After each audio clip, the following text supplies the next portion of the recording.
Great catching up with my next guest. It's been a while. It is Karl Roberson back here on the program. He's going to be fighting next week at UFC Vegas 17. Karl, what's up, man? How you doing? I'm good. How you doing? Doing great. Good to talk to you. Like I said, right off the top, we'll talk about the matchup in a second here, but I didn't know this when we were kind of setting this up, but you've had a ton of health issues. You've had a lot of crazy stuff happen. I mean, it's been a crazy 2020 for a lot of people, but for you specifically, it's been pretty insane here.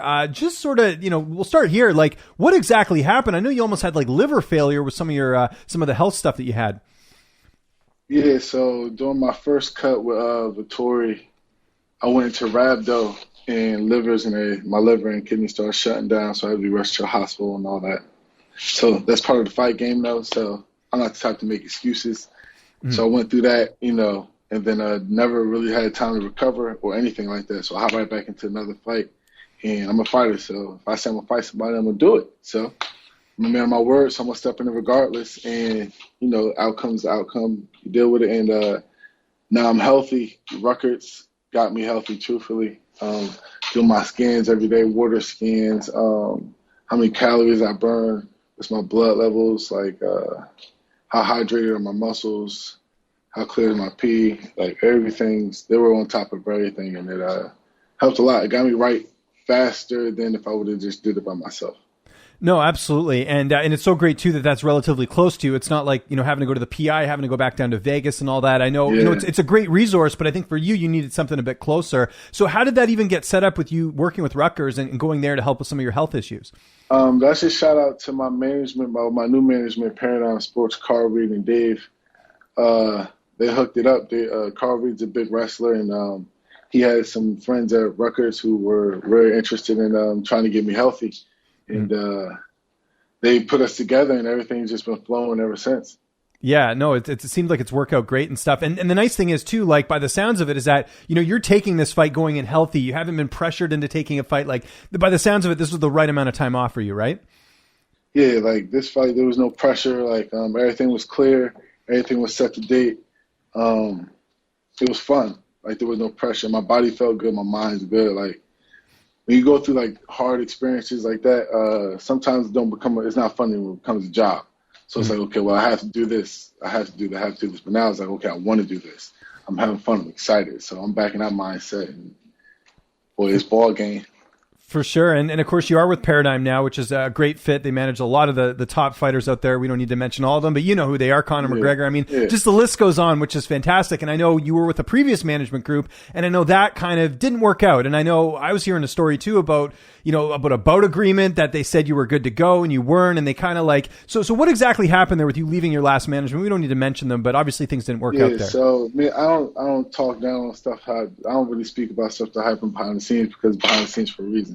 For sure. I won't just be like mentioning it, so it'll be very vague. So I had a situation, everything going on where I wasn't able to fight, and I told my management that I wasn't able to fight, but I was still getting a contract and pressed to sign a contract for a certain date. And I'm like, that don't make any sense, because I just told my management I can't fight. Right. So all that started to happen, and more stuff started to come out that didn't really add up. So I'm like, well, the communication is wrong, because one person's saying, okay, he said he's good to fight, and he's getting the email to fight, and the other dude's saying, well, he's not. And we made that pretty clear. So there's a whole debacle too, and then a lot more other stuff that we're not going to mention. But 100%, yeah.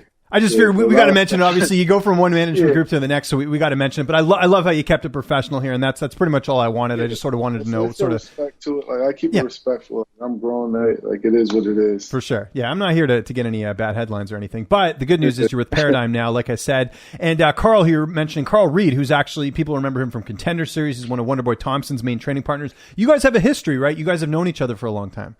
Yeah, we knew each other for a while. It was me, him, and Corey. Anderson, yeah. Yeah, so it was me, Corey, and my boy Rex. We're like the three big men in our area.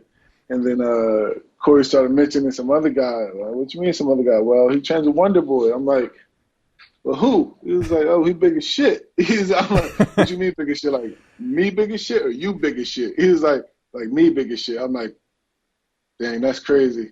So he came down, he country, but he still got some got some oomph to him, so he came down talking hot shit, truthfully, and he would come kind of, it's like the triangle, me, Corey, and Rex. When we get to really sparring, it's like, okay, it's either you're going to last or you don't.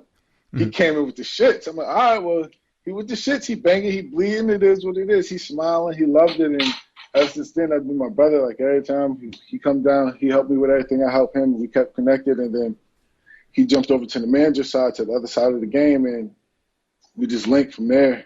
Like, I already got trust with him and everything, so we already got a brotherhood, so it was just a clear road for me.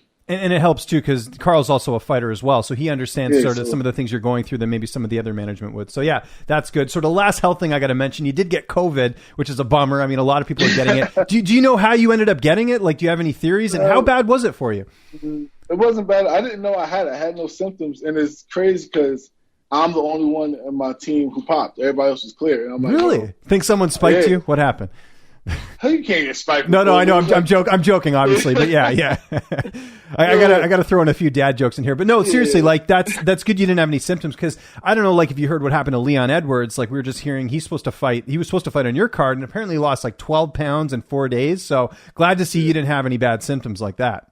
Yeah. Well, who knows? Like I was in training camp, so like we were just going through the motions. Like I was already super healthy from all the stuff I was getting and all the pills and everything, keep my body right. So who knows? That probably helped, but I didn't have any symptoms. Nobody I'm with, in my whole training camp, nobody had symptoms. None of my training partners got it at all. They all got checked. So it was just weird. Like it was just one of them things, I guess.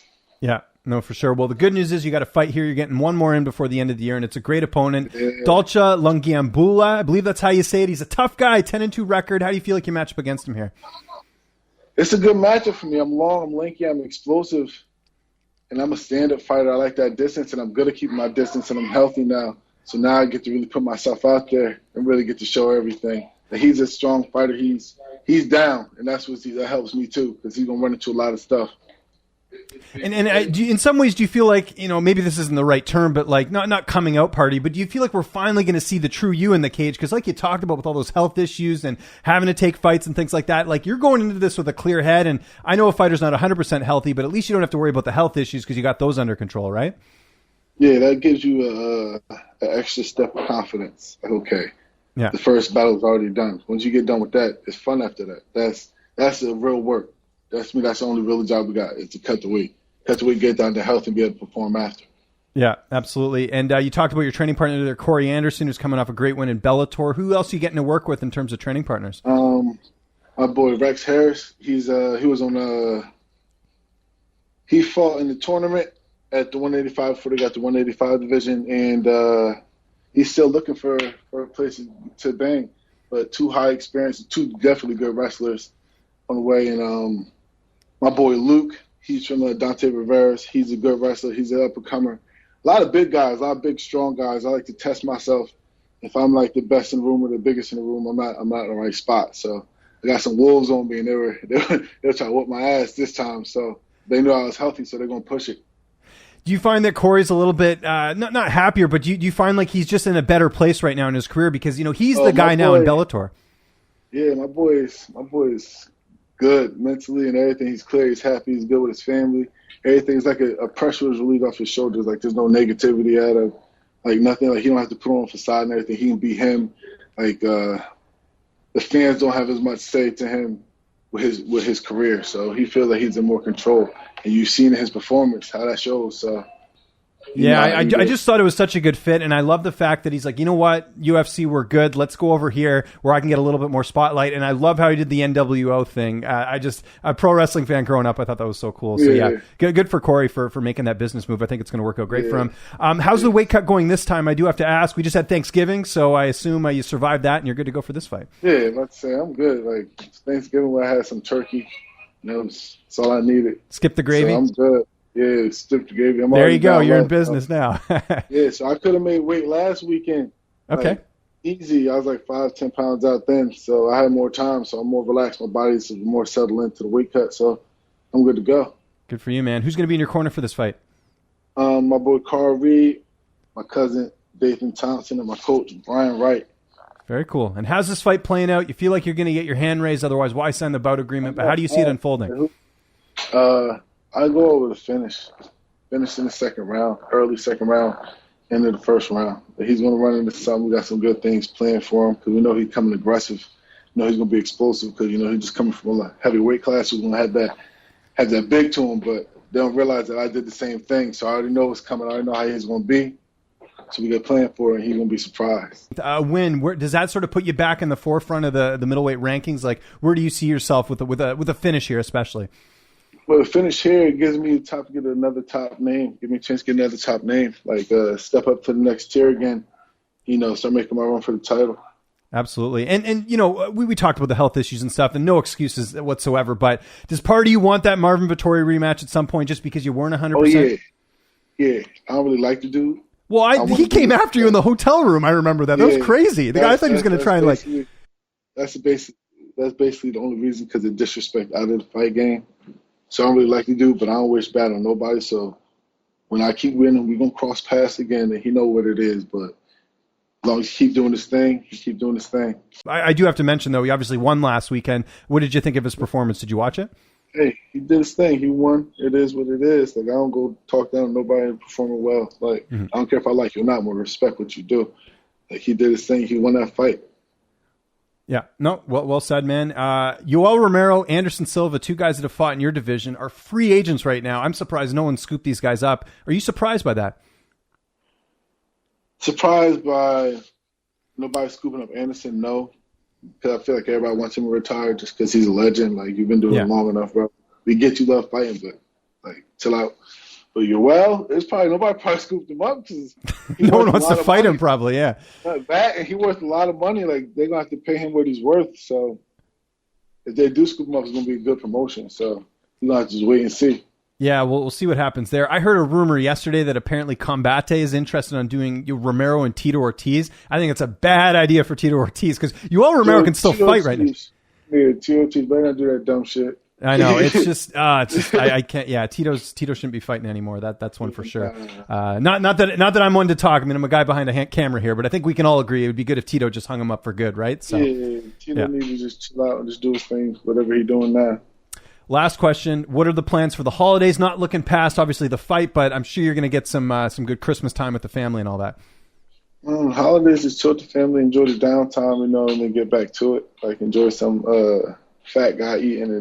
Karl, thanks so much for doing this, man. Great catching up with you. Just remind people where they can find you on social media, and if you got any sponsors or shout-outs, the floor is yours. Hey, shout out to Macrobite, shout out to Thrive, definitely big shout out to Ruckers, shout out to Paradigm Sports. You can find me at KBabyK on all platforms, or just type in my name, it'll still pop up. That's it. Shout out to the fam and everything. Shout out to my training partners. Let's get it. And shout out my trainer, my boy Dwayne Gutrich, and Gut Gear. He the one who got me in shape, got me all fit and everything.